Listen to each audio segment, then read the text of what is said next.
lórí arábìnrin Patience tó ní òun fẹ́ máa fún àwọn ọmọ Yorùbá ní májèlé jẹ àtàwọn ọmọ Benin kì í ṣe Benin ẹ̀yà Benin lórílẹ̀‐èdè wa tó dẹ̀ ń sọ fún gbogbo àwọn ẹ̀yà Ìgbò tó kù lágbàáyé pé gbogbo Yorùbá tó bá ti wà ní àyíká wọn kọ́ rí pé àwọn fún wọn ní májèlé jẹ ṣùgbọ́n kán rí pé àwọn gbọ́n fáfá àwọn smart dáadáa kó má sí traces kankan ọ̀rẹ́ tí ń jà rìnrìn láti ìjẹta ṣùgbọ́n lọ́wọ́lọ́wọ́ báyìí ọ̀rẹ́ ti fẹ́ di nǹkan tí ọwọ́ ọgbọ́n yìí ò ní ká mọ́ bó tilẹ̀ jẹ́ wípé a gbọ́ information kan pé ní àná ó jáde ó sọ̀rọ̀ wípé kò sí nǹkan tí ìjọba orílẹ̀-èdè Nàìjíríà lè fi ṣe pé torí citizen Canada lọ òun dẹ̀ ní passport wọn even kan ó fi passport yẹn hàn lórí social media according to katawa gbọ́ ẹ jẹ́ kọ́kọ́ yàn lọ́nà bẹ́ẹ̀ ìyá ẹ̀ ti gbàgbé wípé òyìnbó tó ṣe pencil ló ṣe eraser irú ẹ̀ṣẹ̀ tó ṣe yìí ni Adéyínká grandson ń ṣẹ̀ ní UK tó fẹ́ràn lé ẹ̀wọ̀n torí pé ó ń fi ẹnu tutukutu against àwọn ẹ̀yà tó kù lórílẹ̀‐èdè Nàìjíríà tó náà sọ́ngbà yẹn a máa mú a máa ṣe gbangba yẹn ni òun ló fà tí wọ́n fẹ́ràn lé ẹ̀wọ̀n gbèrò bó ti dé pé ó jẹ́ citizen Canada túmọ̀ sí wípé kò sọ̀rọ̀ ọ̀rọ̀ náà yẹ kí Canada government ká máa take action lọ torí nǹkan tí ìyá yìí ṣe nǹkan tó lè kó bá orílẹ̀-èdè Canada ni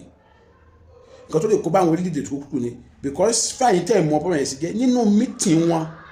ló ti sọ́ngbà tí wọ́n ń ṣe meeting wọn lórí TikTok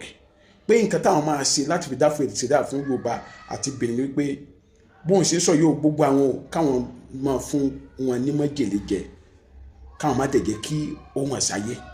kásà sáré pé wọ́n gbẹ́mìí mi ẹjọ́ tí Yorùbá bíi 10 ogún bá wá gbẹ́mìí mi ní orílẹ̀-èdè Canada láàrin oṣù kan táwọn sì wá dárí pé májèlé ló ń pa wọ́n ṣé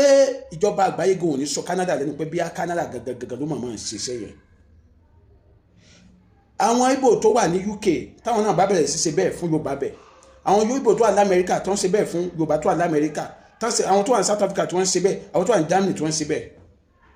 ẹjọ́ sí àwọn orílẹ̀-èdè yẹn ò ní gbà sọnù so Canada ò ní fẹ́ kẹ́ borúkọ àwọn jẹ́ pé àṣírí yẹn tiẹ̀ tú ìjọba Canada náà wọ́n á fẹ́ cooperate pẹ̀lú ìjọba Nàìjíríà ṣé Nnamdi Kanu ní citizenship country yìí ṣé UK ni àbí I think UK ó dà pé UK ló ti wá àbí America kí Nàìjíríà tó gbèsè wọn ni wọ́n mọ bó ṣe máa ṣe láàrin ara wọn so kò yẹ kó tún jáde kó tún máa sọ pé kò ní kẹtẹ́lẹ̀ bọ̀lẹ́ fi ẹsẹ̀ citizen Canada ni àkọ́kọ́ nìyẹn ẹ̀kejì lọ́wọ́lọ́wọ́ bá ṣe wọ́n sọ̀rọ̀ yìí ìjọba House of Rep wá ti wá take ọ̀rọ̀ yẹn serious wọ́n ti kọ lẹ́tà sí orílẹ̀-èdè Canada pé ọ̀rọ̀ yìí àwọn ò fẹ́ fọwọ́ yọ̀bẹ́kẹ́ mu ó gbọ́dọ̀ wálé wá jẹ́jọ́ nǹkan tó sọ yẹn torí tá a bá múra nǹkan lè dá wàhálà sílẹ̀ lórílẹ̀-èdè wa tó lè dárúkọ ẹ̀yà méjì pé ẹ̀yà yín kórìíra wọn plan dẹ̀ ni pé ẹ fẹ́ máa fún wọn ní májèlé jẹ pé káwọn Ìgbò tó dẹ̀ lórílẹ̀ gbórúgbọ́n àgbáláyé ká gbáradì lọ́dẹ̀ gbégbèsè lórí ẹ̀ nísìnyí báyìí ó lè bá okòwò àwọn ẹ̀yà Ìgbò jẹ́ torí ẹ̀rù máa bá wọn yẹn láti ra nǹkan tó bá jẹ mọ́ oúnjẹ lọ́dọ̀ wọn ó lè bá jẹ́ náà kódà nǹkan tó sì báyìí ó tún lè jẹ́ kí Canada má tún máa fẹ́ fún àwọn ọmọ orílẹ̀-èdè Nàìjíríà ní visa mọ́ báyìí wọ́n lè pend visa wọn for now pé kó má jẹ́ pé ọ̀nkan yìí lè wá padà dá wàhálà ní country làwọn ẹ̀wù damages tí wọ́n máa yẹ cause yàtọ̀ sí yẹn ó tún ba relationship yí àwọn ẹ̀yà Ìgbò àtàwọn ẹ̀yà tó kù ẹ̀yà Yorùbá àtẹ̀yà Benin tó dárúkọ yẹn ó tún ba relationship wọn jẹ́ kájẹ̀ sòótọ́ kì í ṣe gbogbo Ìgbò ló fọwọ́ sí nǹkan tó máa yẹn ṣe and kì í ṣe gbogbo Ìgbò ni ó dá kì í ṣe gbogbo Yorùbá ló dá kì í ṣe gbogbo Benin ló dá kò sí ẹ̀yà tí ò ní tiẹ̀ lára bá ṣe rí ẹ̀yà tó bí Yorùbá sí náwọn tó dá náà lórí Yorùbá sí náwọn tó dá bíbò sí náwọn tó dá níbò sí náwọn tó dá bí Benin sí náwọn tó dá ní ló sí náwọn tó dá bí Haúsá sí náwọn tó dá ní ló sí náwọn tó dá bí Fúlàní sí náwọn tó dá ló sí náwọn tó dá so kò sí ẹ̀yà tó lè sọ pé òun perfect ó kàn fẹ́ fi tiẹ̀ kó bá àwọn èèyàn gidi ni kótó tí wọ́n máa ń tún mi ni pé àwọn tá à ń jà fún àwọn olóṣèlú tá à ń torí tí wọ́n sọ àwa di ọ̀tá yìí àwọn ọmọ ibi tí wọ́n ti ń pàdé tí wọ́n ti ń exchange contract fúnra wọn wọ́n mọ bí wọ́n ṣe máa ń lọ sí wedding ọmọ ara wọn wọ́n mọ bí wọ́n ṣe máa ń invite ara wọn sí parties ṣé I want to ask ṣé Obi máa rí Tinubu lẹ́nu kò ní kí tá bá pàdé tá jọ pàdé sí Ògbèjì ẹjọ́ ṣé wọ́n máa náwọn ní kíra ṣé Àtíkù máa rí Tinubu lẹ́nu tí wọ́n ní kíra mo ti rántí during the campaign ngbà yẹn campaign tí wọ́n pàdé ní airport they greeted each other so àwa táwa ń sàlẹ̀ bí àwa máa ṣọ́ra wa di ọ̀tá tó nítumọ̀ àwa kórìíra wa Ìgbò ni ò dá o Ìgbò burú o Ìgbò náà sọ pé Yorùbá ò dá o Yorùbá ò sunwọ̀n o Yorùbá sọ pé Fúlàní ò dá o àwọn leaders wa yẹn tí wọ́n forí wa gbára yẹn àwọn dẹ̀ ń pàdé wọ́n jọ ń jẹ wọ́n jọ ń mu wọ́n jọ ń lọ club wọ́n jọ ń ṣe nǹkan mèremère wọ́n jọ ń gbé contact fúnra wọn àwọn náà ló dẹ̀ máa tiwa síra wa ó yẹ ká gbọ́n náà ó yẹ ká gbọ́n ilé ìta gbé ọ̀rọ̀ ẹ̀yà mi ní kí ẹ̀yà tó bá fẹ́ lọ kó má lọ ṣùgbọ́n kò yẹ ká kórìíra ara wa débi pé a ti ń fi májèlé bára wa ṣeré àwọn leaders wa tí wọ́n máa ń wá sórí mídíà tó ń wọ́ pé àwọn kórìíra ara wọn yẹn irọ́ ni wọn kórìíra ara wọn Obi àti Tinubu wọn kórìíra ara wọn Sowore ò kórìíra Tinubu Àtíkù kò kórìíra ẹ̀ wọ́n mọ bí wọ́n ti ń pàdé wọ́n kàn tí wàá síra ni so we have to be wise. We have to be wise. Mi mọ̀ bí ẹ gbọ́, mo ní àwọn Ìgbò tó jẹ́ ọ̀rẹ́ mi dáadáa, tí wọ́n hùwà dáadáa, tí wọ́n nice sí mi, tí wọ́n jẹ́yàn gidi. As I'm talking to you, mo ní Fúlàní lọ́rẹ̀ẹ́ tó dẹ̀ jẹ́yàn dáadáa.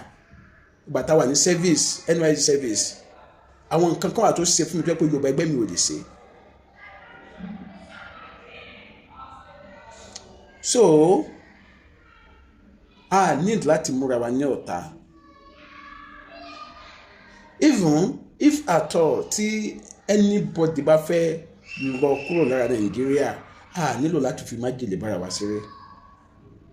nsìn like yesterday tí mo ń bá ọ̀rẹ́ mi kan sọ̀rọ̀ Ìgbò ni mo sọ pé ẹ̀gbọ́n mi ní jẹun nílé yín mọ́ o ẹ̀rù tí ń bá mi báyìí o pé mi lè trust yín mọ́ ẹ̀wù rí ọ̀rọ̀ yẹn and which is true. Lórí mi lè rò pé òun ò ní fọ́ sí sáìdì àwọn tí ó kórìíra Yorùbá ó lọ jẹ́ pé èèyàn tó fi tọ́ sínú fẹ̀jẹ̀ sínú tó fún síta fún mi so mi lè nígbà kò lè trust issue ti wà nílẹ̀ báyìí so ara implication kí ni ènìyàn so but my only advice to my Igbo brothers ni wípé especially the Igbo bloggers ẹ jáde ẹ̀yin náà sọ lórí kíní so àwọn èèyàn nílò pé wọ́n nílò sọ pé ẹ̀yin náà support woman yẹn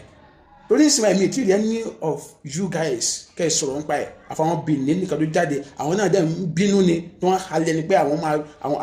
kẹta àwọn máa fojú àwọn Igbo rí so ẹ̀yin Igbo náà jáde ẹ̀ condemn kíní yẹn so àwọn èèyàn á lè mọ̀ wípé kì í ṣe gbogbo yín lè support woman yẹn adásínà lọ́rùn ni o èmi mọ̀ pé kò sẹ́ni tó ràn to God who made me kò sẹ́ni tó ràn so wọ́n alátòjáàmù ni